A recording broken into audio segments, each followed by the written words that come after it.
Македонија можеби досега немала фудбалер кој во својата кариера успел да го носи престижниот дрес на Барселона. Но затоа Македонија има фудбалерка која што се уште високо котира во светот на фудбалот и ја имаше таа прилика да го носи дресот на Барселона, но и на други големи клубови. Во овој момент таа е фудбалерка на Леванте и се уште го има статусот на капитен на македонската фудбалска женска репрезентација, а во овој период таа е во Скопје заради тоа што нашите најдобри фудбалерки ги имаат своите обврски во рамки на Лигата на нации. Епа какви искуства има од теренот на сите престижни надпреварувања? Какво е чувството да се носи националниот дрес?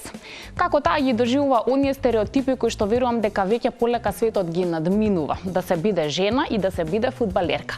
Кои се незините планови во поглед на тоа до кога планира да игра фудбал, но и што потоа веќе и почна некои активности кои што говорат од прилика какви се плановите за иднината, но верувам дека денеска ќе имаме подобра прилика да тоа се го слушнеме лично од неа. Ќе ми биде чест и задоволство затоа што за прв пат во Ферплей ни гостува најдобрата фудбалерка која што има Македонија, а незиното име е Наташа Андонова.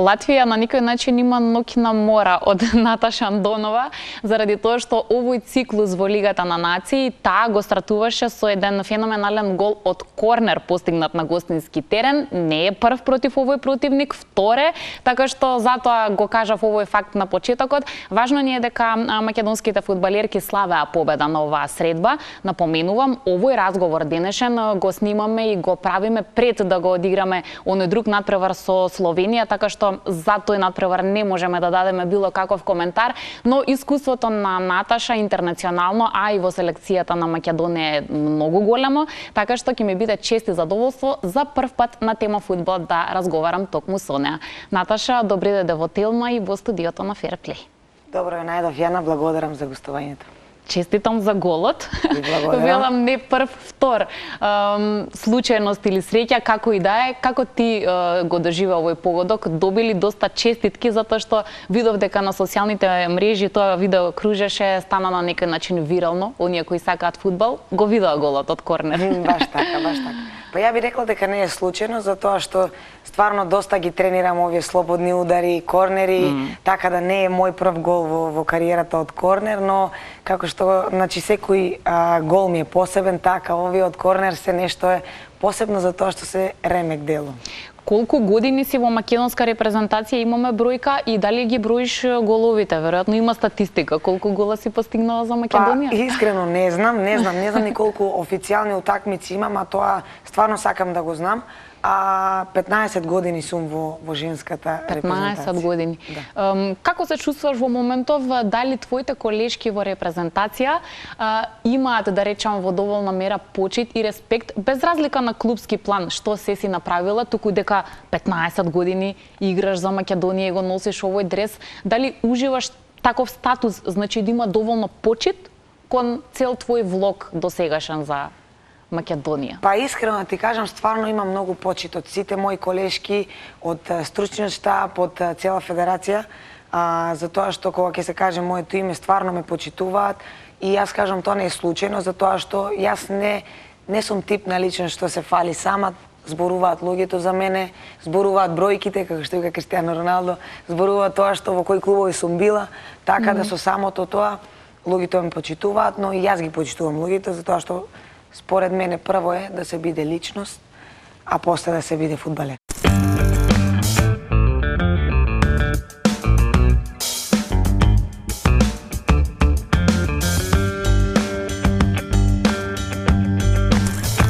твојата приказна е интересна, реков, трае долго затоа што релативно млада замина од Македонија, нема премногу да се враќаме на таа биографија, си ја раскажувала многу пати. Меѓутоа беше во Германија, беше во посеверните предели, за потоа да облечеш дрес на ПСЖ па и на Барселона. Сега вообичаено за македонските фудбалери и фудбалерки, можеби еден од најтешките чекори е да излезат надвор на странскиот пазар. Како сметаш дека го заслужи тоа место? И дали навистина е тежок тој пат да прво некој те забележи, па потоа да ти ја даде шансата? И тек потоа да дојдеш во оние најреномирани средини. Некој ќе рече како оди тоа, мислам, ова е девојка, ова е женски фудбал, а успеала целиот тој циклус да го заокружи. Па вака, кога излегов од Македонија, тоа беше пред 15 години, затоа што ја излегов на 16 години. Тогаш беше многу потешко за разлика од сега, затоа што тогаш немавме ние идоли. Да, имав идол, беше Марта, таа беше единствена. Сега има многу. Женскиот фудбал е многу во подем, но порано не беше така, затоа што стварно утакмиците не можеа да ги гледаат. Немаше видео, немаше директни. Не си видлив, да. Точно, немаше директни преноси, немаше ништо.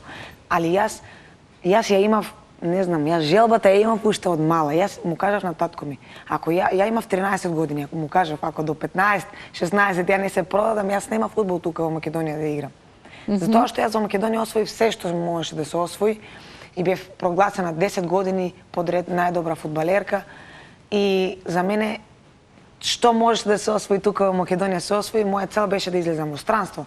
Имавме утакмици Лига на шампиони во Струмица, каде што стварно имав многу добри партии, гол имав од слободен удар, каде што екипите ме забележаа што беа таму, затоа што игравме со Монпелје од Франција. И од сите утакмици за репрезентација што ги играв и за клубот, направивме CD од буквално од сите утакмици и менаџерот, тој што ми беше тогаш наш македонец во Германија, зборуваше со клубовите во Германија и Франкфурт и Турбине Потстам не повикаа да идеме заедно со сестра ми на проба. И од Значи пак одиш да покажеш одиш што да знаеш и покажеш, умеш. Не е ништо загарантирано. Ништо. Добро. И оттаму отидовме заедно со сестра ми и игравме пријателска утакмица во Германија во Турбине Потстам против машки, кои што има стварно беа возрастни на 25-30 години, ние бевме деца. Постигнав јас 2 гола на таа утакмица, изгубивме 5-2 и тренерот фактички тоа е тоа. Вика ти мора тука да останиш. И јас можам, вика, единствено само јас можам да направам документи за ти да останеш тука, затоа што имав 16 години, немав 18. Не може моите родители да дојдат со мене и така се деси еден германец кој што до ден денес е наш куќен пријател, тој потпиша како да биде старател, родител на мене и на сестра ми, за да ние да може да идеме во Германија. И така останавме таму и од таму почна приказната. Добро, сега ќе направам паралела малку со машкиот фудбал, но никако неизбежно ми е. Имаме ние македонски играчи кои што играле во врвни клубови, иако не е можеби преголема бројката, но имаме голем број на играчи кои што, така ќе се изразам, играат во просечни клубови, кои се добри, котираат добро, но не се во топ 5 лигите во Европа, да речеме.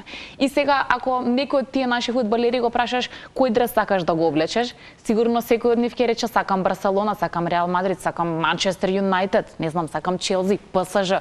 Меѓутоа, тоа е прилично голем залак. И е прилично невозможна мисија. Најчесто е невозможна мисија. Ако направиме паралела со женскиот фудбал, како се случи за тебе да биде возможна мисија? Значи, дали зборуваме на вистина за, сега ќе употребам англиски збор, екстраординери талент, значи нешто што премногу отскокнува, или едноставно таму во женскиот фудбал шансите се малку поголеми да ти успееш да облечеш дрес на Барселона? Па знаете, никој кај нас во Македонија не знам како ги сваќаат луѓето, затоа што за оваа тема има многу зборено со колеги, со луѓе.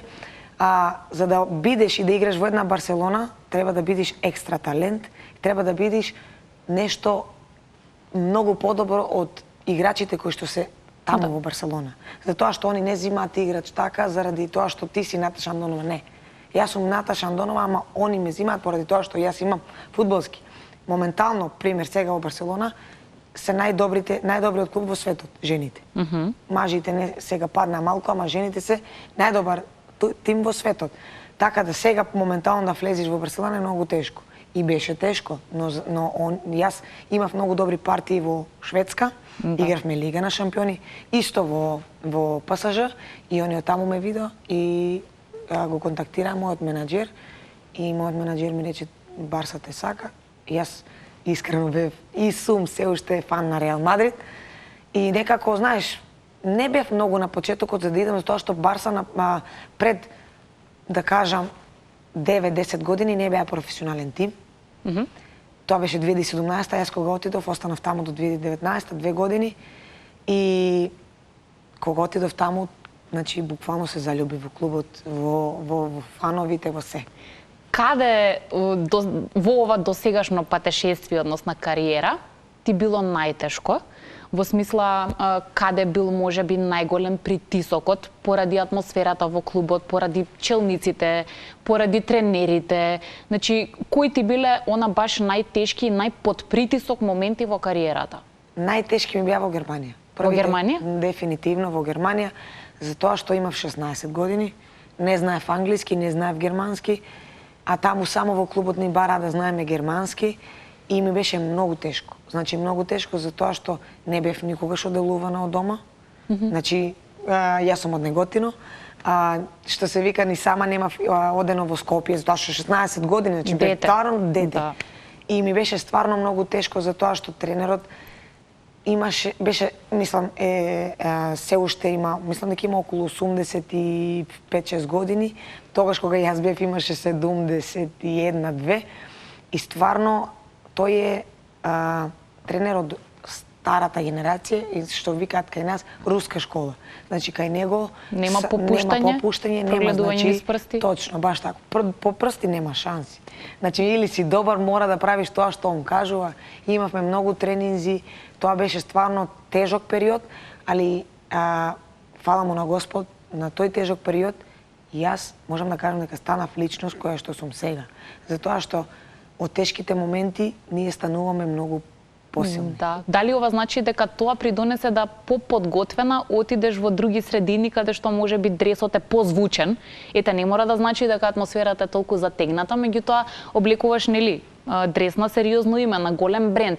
И сега јас затоа го поставив тоа прашање мислејќи дека можеби баш поради тоа таму е поголем притисокот, дека таму знаат да ти речат ако не исполниш ова и ова, ако не се постигнати толку и толку голови, толку и толку победи, просто кажано пријатно. Баш така, па знаете како тоа е професионален фудбал, например во Барселона. Нема милост. Нема милост, например во Барселона се бара секоја утакмица победа, секој тренинг максимум, и тоа е тоа, значи ти мора да одиш на утакмица со цел дека ти мора да победиш. Нема, ама нема. Таму мора да победиш, и само тоа е единствената солуција.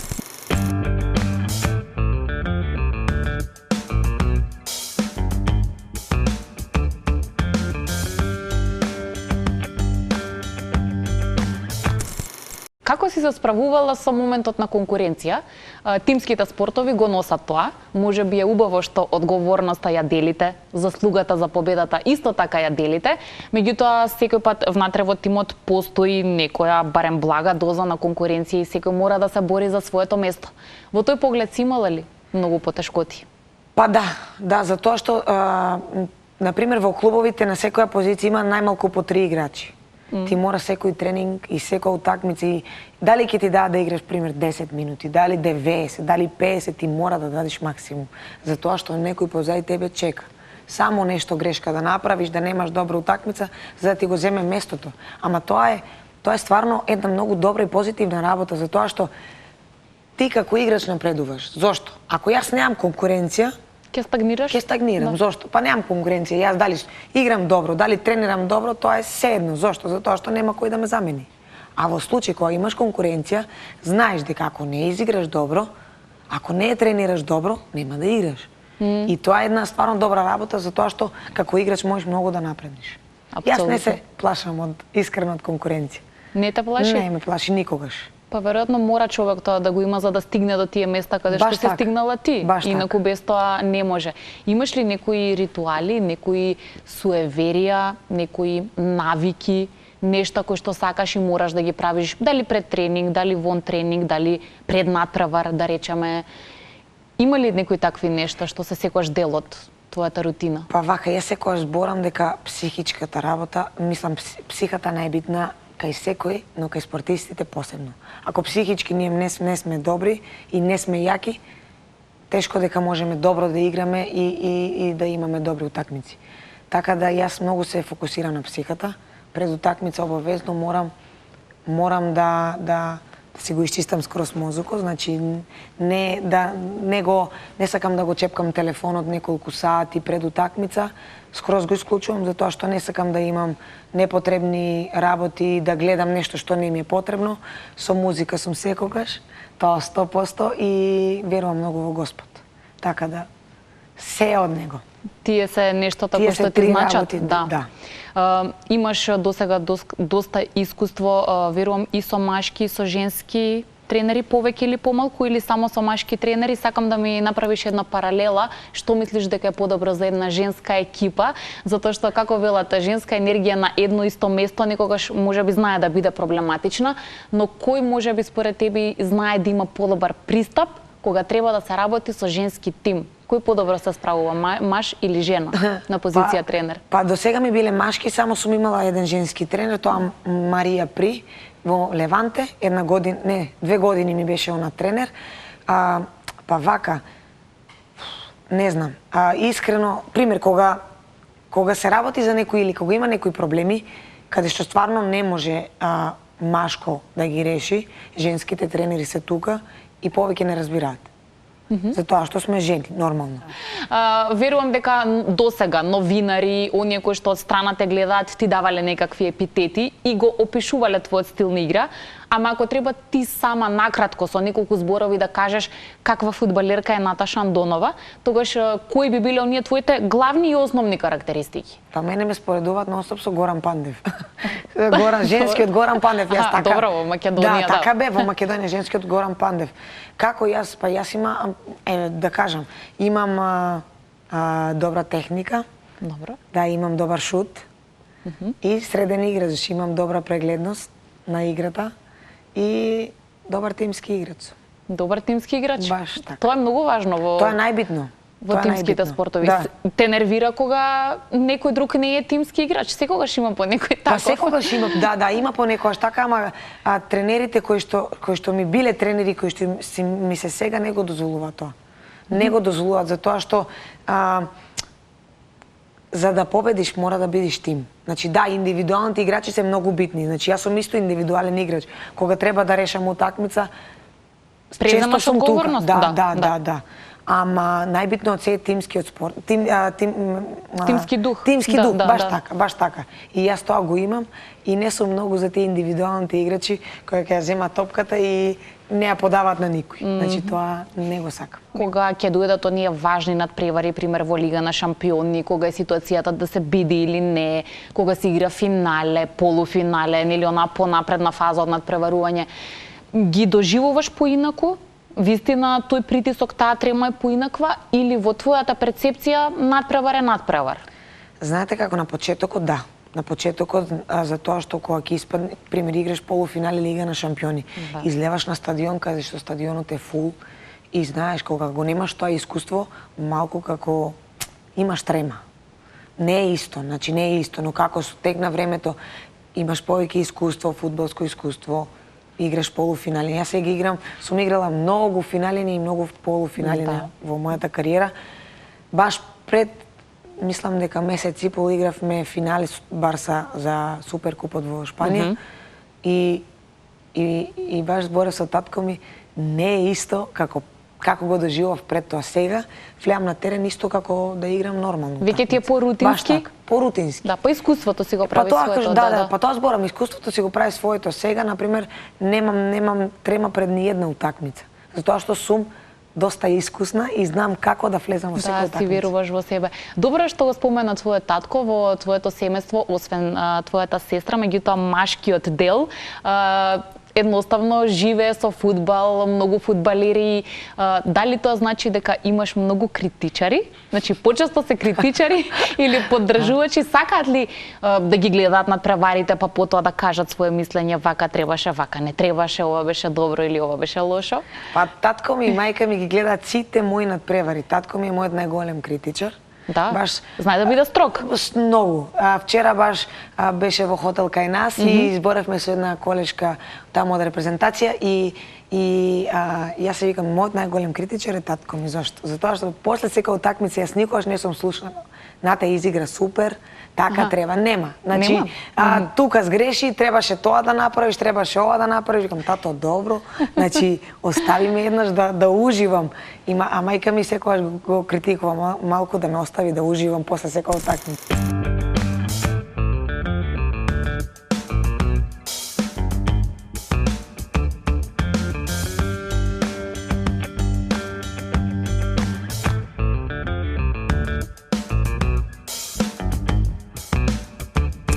Тоа искуство што го имаш, сакаме да го искористиме во оваа прилика за сите оние кои што не гледаат, кои се можеби помлади спортисти од тебе. Како сметаш дека треба да постапи еден спортист или фудбалер тогаш кога не може да добро работите во кариерата? Кај вас знаат да се случат повреди, знае да се случи лоша сезона, знае да дојде тренер со кој што комуникацијата не ви оди добро, знае едноставно атмосферата во тимот да не може некако да се поправи и тоа да трае одреден временски период. Не е лесно. Како ти си се однесувала во тие ситуации за да нема депресија, за да, ако имало повреда, да се спречи во иднина да има исти такви повреди на тој начин стекнати? Имаш ли некоја техника, некој начин, некој совет? Како човек во тие моменти да си помогне? Па како да си помогне? Јас како што ти кажав, најбитно од се е психата. Така значи, дефинитивно се иде од неа. Како мислиме, така ни се случува, дали во фудбал, дали во живот. Сум имала многу ситуации каде што сум имала повреди, скршенице сум имала на нога во 2012 година. Сум имала доста проблеми со задна ложа. Значи, бев во ситуација каде што стварно не можев да најдам начин како да се управам од таа повреда и бев на работ, викам, ќе се откажам. Значи, толку бев разочарана, но нешто посилно во мене ми даваше сила, затоа што знам што се сум поминала и кажам, нема шанси ова повреда мене да ме откаже од фудбал, че нема шанси. Треба да имате цврст карактер, тоа е прво, и да верувате во себе. И секогаш позитивно. Значи позитивно, дали се дешава лоша сезона, дали иде тренер што не те сака, дали иде да изиграш лошо, било што. Секогаш треба да биш позитивен, да го даеш својот максимум, па тие што треба да одлучуваат дали треба да играш, нека гледаат и нека одлучуваат. Ти беше во Барселона во едни многу убави моменти. Знам дека сите те прашуваат и за Лионел Меси, за останатите играчи од машката екипа кои беа и се уште се мега фудбалски звезди. Секако дека не сакам да го прескокнеме тој дел на твојот Инстаграм профил, има и фотографии и така натаму. Сега сакам да зборуваме најискрено, без разлика што сме пред камери. Недостижни се тие луѓе за да човек поразговара малку поискрено со нив, да не биде тоа само се фотографираме и си одиме. Може човек ако од страна ги гледа на тренинг или било каде, навистина да види какви се тие кога се исклучени рефлекторите, или нема баш прилика за такви моменти, затоа што сето тоа изгледа официјално, да речем. Ги гледаш, се среќавате, можеби се фотографирате и тоа е тоа. Па, во Барселона искрено и исто и сега во Леванте, но во Барселона стварно имаш прилика да ги видиш. Ние имавме слики со нив заедно пред да почне сезоната и не само слика, значи се сликавме да, но после тоа Меси, значи Меси што е Меси. Тој застана со нас и збореше. Не праша како сме, што сме, како иде на тренинзи, како иде во лига. Значи јас бев толку изненадена што викам, добро, дали е можно ова Меси, а да е толку нормална личност. Значи, фудбалерите, да, тие се големи звезди, но има од нив има, што јас зборам се кренати, да, тоа да, но има од нив што можеби 90% се нормални личности, пример Иниеста, Тер Штеген, Меси, Али Пике, Пике не ми остави добар впечаток и Суарес не ми остави добар впечаток. Не? Не. Затоа што Пике некако тоа каталонското негово, не знам зошто така тој, јас на сликата зборевме јас и Ракетич, пошто јас бев пред него, а тој беше над мене, Ракетич. И он го чита моето презиме, вика Андонова. И одакле си? Викам из Македонија. И почнавме ние да збориме на хрватски и Пике се врти, вика тука се збори само каталонски. Викам добро. И јас викам, јас ќе зборам шпански, па каталонски кога ќе научам, и ако научам ќе зборам. Еден ден. Да. Така да сосема нормални личности се и Ракетич стварно искрено го заборев и него ми остави многу добар впечаток. Да. Тие се стварно покрај тоа што се значи врвни фудбалери, тие се стварно добри личности.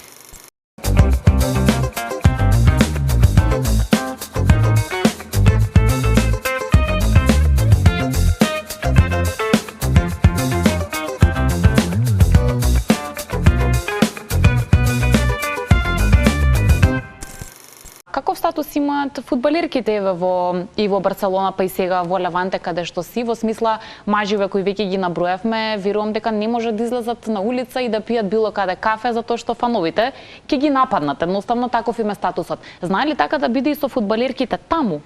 Па вака, знаете како женскиот фудбал сега е толку во подем и стварно во Шпанија. На секој утакмици има неверојатно многу публика. Да, има публик. и посетеност сега веќе. Многу. Да. Посебно фудбалерките сега во Барселона, затоа што освоја Лига на шампиони и сега го освоја светското првенство, шпањолките, така да стварно се доста популарни. Баш денеска гледав едно видео, има утакмица, мислам дека не знам против кој игра таму во Шпанија, со полиција беа затоа што имаше многу фанови. Полициски кордон, да бидат обезбедени. Баш така. Женскиот фудбал е страшно во подем и ја сигурна сум дека за неколку години ќе биде неверојатно. Добро, уште подобро. Се надевам дека и ние ќе го следиме онолку колку што можеме тој чекор да бидеме подобри. Ќе дојдеме и до тој дел. Сакам уште малку за Леванте. Нашиот капитен од машката репрезентација, Енис Барди, доскоро беше таму, играше за таа екипа и публиката тамошна добро го знае. Барди е добро позната личност. Така, бевте во исто време како што реков заедно таму. Што тоа значи? Имавте ли комуникација, се познавате ли добро со Енис Барди? Да, со Барди се познаваме лично и Барди е прекрасна личност. Значи, во Леванте сите го знаат, затоа што стварно остави белег таму како играч, но како личност го сакаат уште повеќе и јас го поштувам, го ценам многу затоа што покрај тоа што е врвен играч, е прекрасна личност.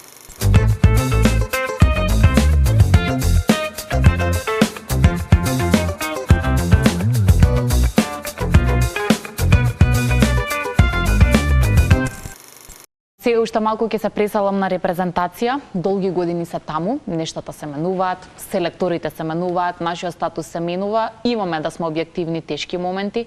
Нашите фудбалерки кога ќе загубат со некој голем резултат од Англија или од друга велесила, знаеме доста да критикуваме, да има во јавноста дури некои пишувања или коментари зошто воопшто да имаме женски фудбал. Си знаеме да бидеме брутални. Кој е твојот став по ова прашање? Сме успели ли барем за некои работи да отидеме понапред? Мислиш ли, веруваш ли искрено дека утре ќе нема Наташа и дел од другите фудбалерки, ќе дојдат некои нови сили? Но мислиш ли објективно дека можеме да бидеме подобри? Секако треба да сакаме да бидеме, ама постои ли реално опција да бидеме? Па знаете како, пред се треба да сакаме да бидеме и да имаме опции за моментално сме две фудбалерки професионални што играме во странство. И уште неколку играат, една игра во Грузија и уште две се во втора лига во Германија, трета, така нешто. Другите сите во Македонија. Така да лигата кај нас во Македонија не е професионална, клубовите не се професионални и нивото на женски фудбал не е на толку големо ниво како што треба да биде, како што се очекува. Јас сум многу против луѓето кај нас во Македонија многу работи не знаат, а критикуваат. Зошто? Јас ретко кога читам коментари за тоа што тоа не ме ни засега, но некогаш кога ќе видам коментари, тоа стварно брутално да го читаш. Значи, вие женските сте за во кујна, не сте за на терен, вие ова, вие тоа. Значи, окей, али многу работи не знаат, за тоа што ние играме против Англија, ама фудбалерките на Англија играат сите во професионални клубови, имаат професионални договори, имаат услови невероватни и ние играме против нив, каде што кај нас 95% од фудбалерките се аматери. Да, на значи никој нема точно, никој нема професионален договор. Тие сме многу малку. И сега ние од тоа правиме нешто и сакаме да одиме на подобро. Наместо да имаме поддршка, нас, значи, не знам со какви коментари, али ние сме отрпнати од тие работи. Затоа што јас сум сигурна дека еден ден ќе бидеме на подобро, баш така.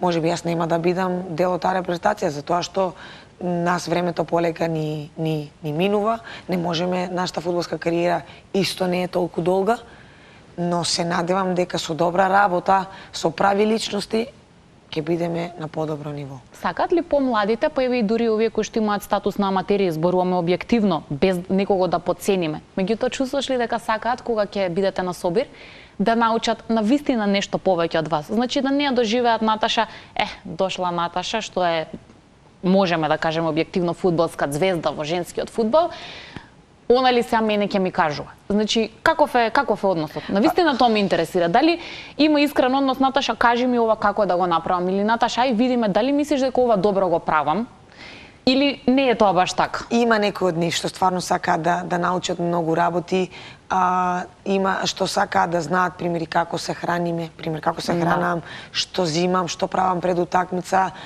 Има има млади фудбалерки што стварно сакаат да успеат, но има и од тие што зборат звезда е она сега. Може би да има доза на љубомора или може би да има, но знаете како ние кога сме во репрезентација сите заедно стварно имаме многу добра атмосфера.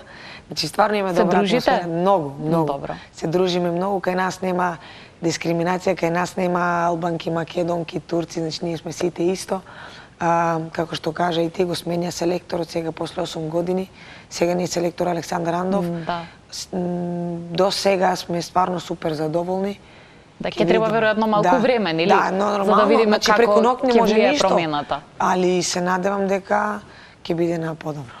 Ти убаво спомена сега пред малку во одговорот еден момент на приватноста и можеби оние стереотипи, жената е за во кујна, жената треба да биде што е можно порано мајка и така натаму.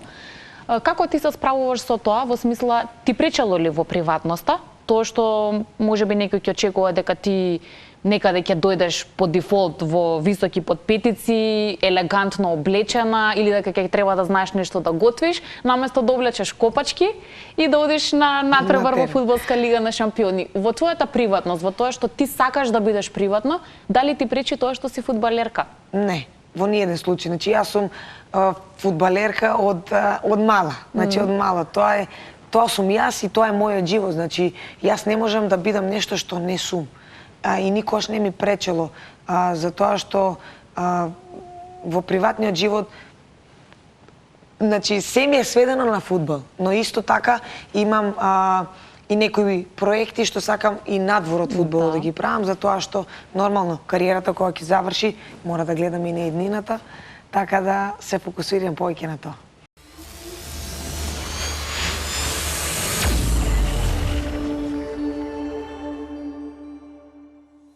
Не сакам да го испуштиме кампот, кој што веќе се организира, ти ќе ми кажеш која година поред, но верувам дека е доволно популарен кај нас во Македонија. Знам дека е тоа нешто што ти значи.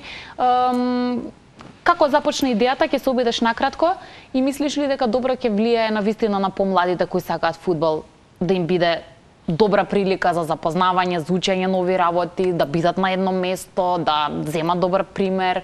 Како оди таа приказна? Па да, втора година подред Сега ќе биде втора? Да, втора година подред ќе го организираме кампот ова лето.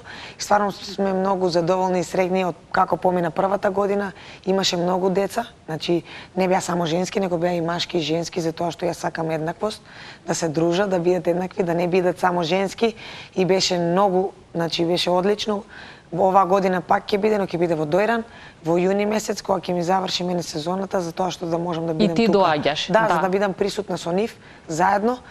и стварно сум задоволна и се надам дека ќе имаме повеќе деца, за да можеме да се дружиме заедно, да им покажеме.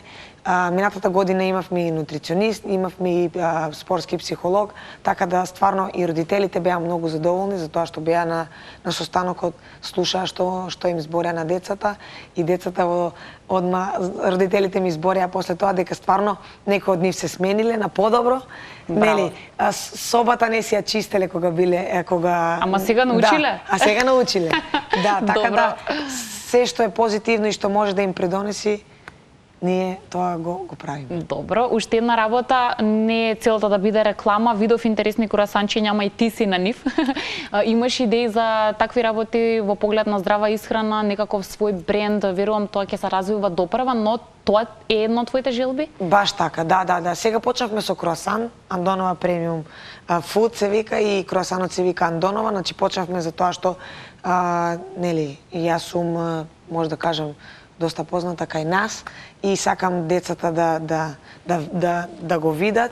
Ќе имаме и многу наградни игри, но почнавме сега со круасана, а ќе имаме и многу други производи. Значи чекаме времето што ќе донесе. Последно прашање ќе биде: има ли планови до кога Наташа ќе игра фудбал? Си зацртуваш самата некои рокови, си го слушаш телото, до каде и дали може уште? Би сакал уште некој трансфер или мислиш дека ќе биде доста начално, имаш ли план? Па искрено да ви кажам, јас сега на 30 години се осеќам многу подобро отколку на 25. Мама, Новак Џоковиќ кажа дека 35 се новите 20. Искрено, значи стварно со добра исхрана, со добро чување на телото и на психата, може да играме уште добри 5 години. Значи рано е за крај, така? Не, рано е за крај. Не свириме крај. Не свириме крај. Нас овде ни истекоа минутките и мора да свириме крај, но да знаеш, ми направи многу голема чест и ми е драго што најде време и енергија меѓу твоите репрезентативни обврски да дојдеш. Ти посакувам среќа, добро здравје и да се видиме наскоро повторно со нови убави теми. Ви благодарам многу и се гледаме наскоро. Се гледаме наскоро. Тоа беше Наташа Андонова, најдобрата наша фудбалерка, и посакувам да за вас овој разговор беше инспиративен, да не мислиме дека жените не можат да играат фудбал, и имаме доказ дека и како тоа може да биде така. Нови успешни личности, нови инспиративни теми. Ние ви подготвуваме и за следното издание на Fair Play, а вие и дотогаш бидете со програмата на Телма телевизија.